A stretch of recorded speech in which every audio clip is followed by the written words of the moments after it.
భగవతే వాసుదేవాయ మహంకాళి అన్నపూర్ణ రుచులు చూస్తున్న బంధుమిత్రులందరికీ నా నమస్కారములు. నేను మీకు చూపించబోయే వంట ఒక చుక్క నూనె వేయకుండా హెల్తీ ఫుడ్ ఎలా తయారు చేయాలో చూపెడతాను. అంటే ఇవి ఉడికించాలి. ఉడికించక ముందు ఇది ఒక వీడియో మీకు పెడుతున్నాను.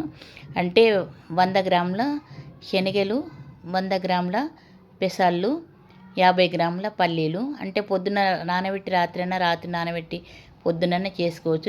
లేకుంటే ఒక 8 గంటలు నానినా సరిపోతాయి. ఇది ఉడికించి ఎలా చేయాలో చూపెడతాను. ఇంకో వీడియో తప్పకుండా చూడండి. ఈ నానబెట్టిన గింజలు